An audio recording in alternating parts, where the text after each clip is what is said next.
राहुल गांधी अगर प्रधानमंत्री होते तो पीओके हमारा होता।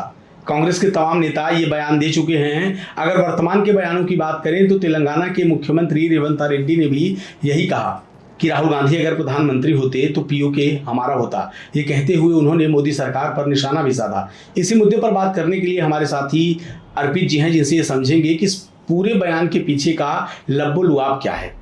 राहुल गांधी अगर प्रधानमंत्री होते तो पीओके हमारा होता, ये कहना है कांग्रेस के कई नेताओं का। इसके पीछे की स्ट्रेटेजी और सियासत को आप कैसे देखते हैं? देखिए, मोदी के नेतृत्व में कोई भी काम हो, चाहे योजना हो, चाहे सैन्य अभियान हो या जो भी कार्य हो, विपक्ष इतनी आसानी से तो एक्सेप्ट करेगा नहीं। कुछ न कुछ तो विरोध करना विपक्ष का काम ही है।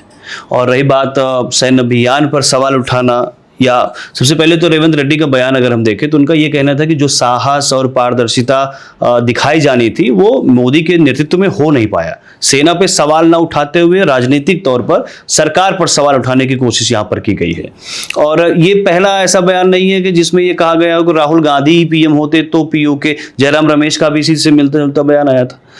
कांग्रेस के अलावा सपा के नेताओं ने भी बीच में ये मांग कर दी थी कि अखिलेश यादव अगर प्रधानमंत्री होते तो पीओके हमारा होता। तमाम तरीके के उन्होंने अलग एक माहौल की बात की थी कि ऐसा हो जाता वैसा हो जाता। पीओके वापस लेने की बात तो एक अगर पार्टियों से अलग देखें तो जनता भी चाहती थी। देश में भी एक तरीके की राय शुमारी हुई थी सोशल मीडिया से लेके आम लोगों में कि ये मौका है। जिस तरीके से भारतीय सेना ने पाकिस्तान को उसकी औकात बताई, सबक सिखाया, नकेल कसी, ये मौका था। ऐसा लोग मानते हैं कि पीओके को अपने कब्जे में लिया जा सकता था। और जैसा कह रहे हैं, इस रेवंत रेड्डी के बयान को, इस बयान को देखें तो उसके क्या मायने हो सकते हैं। इसके एक तो मोदी सरकार पर निशाना साधना तो साफ दिख रहा है कि इसका यही मायने हैं। दूसरा जो एक देखा जा रहा है कि जो महागठबंधन में पार्टियां हैं जी, क्योंकि समय समय पे कमान नेतृत्व राहुल गांधी की अस्वीकारता, कांग्रेस के उसके एजेंडे या कह लें कि कांग्रेस से अलग एक तीसरे मोर्चे की बात, कवायद होना, तो ये भी एक निशाना कहा जा सकता है, संदेश पॉलिटिक्स हो सकती है। बिल्कुल, एक संदेश इसमें निकल सकता है। दूसरा भी कि राहुल गांधी ही प्राइम मिनिस्टर के फेस है महागठबंधन की तरफ से। एक इसकी भी सुगबुगाहट छोड़ दी उन्होंने। एक संदेश दे दिया कि जहां पर अखिलेश यादव, ममता बनर्जी, शरद पवार जैसे नेता हैं महागठबंधन में, उनकी तरफ से जो निशाना है वो शायद उधर न जाके राहुल गांधी पर ही रहे कि अभी भी महागठबंधन की कमान उन्हीं के हाथों में। तो ये भी हो सकता है एक पॉइंट। एक तरफ देख रहे सरकार कह रही है कि ऑपरेशन सिंदूर को लेकर 9 जून से एक अभियान चलाया जाएगा। भाजपा के कार्यकर्ता घर घर सिंदूर लेकर जाएंगे। इस पर भी खूब सियासत छिड़ी है। इस पूरे मामले को आप कैसे देखते हैं? कांग्रेस की एक बात की जो तारीफ करनी पड़ेगी कि घर घर सिंदूर भेजना, उसने इस चीज को जोड़ दिया सिंगार के अलावा एक पति पत्नी के रिश्ते हो कि सिंदूर एक निशानी है, उस पे लाके उन्होंने छोड़ दिया कि घर घर सिंदूर अगर भाजपा देगी तो क्या भाजपा के दिए हुए सिंदूर को महिलाएं अपने मांग में भरेंगी। ये एक नैरेटिव कर दिया। लेकिन इस पर भाजपा ने भी अभी काउंटर किया है। उन्होंने कहा कि सिंदूर सिर्फ लगाया ही नहीं जाता, सिंदूर चढ़ाया भी जाता है।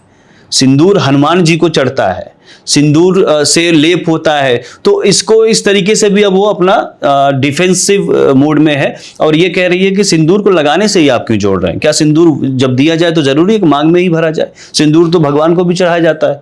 तो वो अपना अपना नजरिया है, ऐसा भाजपा कहना है। तो इस तरीके से वो उसका काउंटर कर रही है।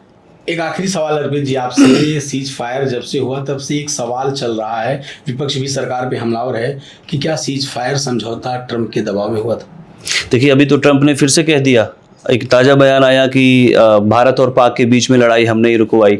लेकिन जब शुरुआती दौर में जो 7 से शुरू हुआ, 10 को सीज फायर हुआ, तो जो 10 को जो खबरें आई कि अमेरिका के दखल के बाद ये सीज फायर हुआ। ट्रंप ने बाकायदा एक एक्सपी अकाउंट से अपने ट्वीट भी किया था उस वक्त।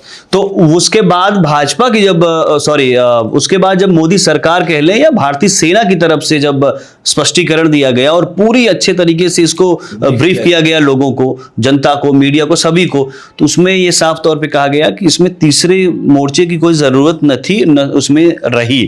इसमें पाकिस्तान के सैन्य अधिकारियों और मैं भाजपा बार बार कह रहा हूँ, पाकिस्तान के सैन्य अधिकारियों और भारत की जो सेना थी उसके अधिकारियों के बीच में ये बातें हुई। उसके बाद जाके ये सीज फायर का रास्ता आगे बढ़ा। अब इसमें अमेरिका श्रेय ले तो तो अभी ट्रंप की बातों का कोई लेकिन दिक्कत स्थिरता ये उसमें भी है नहीं ना कि आती। ट्रंप के उस बयान को काउंटर भी तो किसी ने नहीं किया।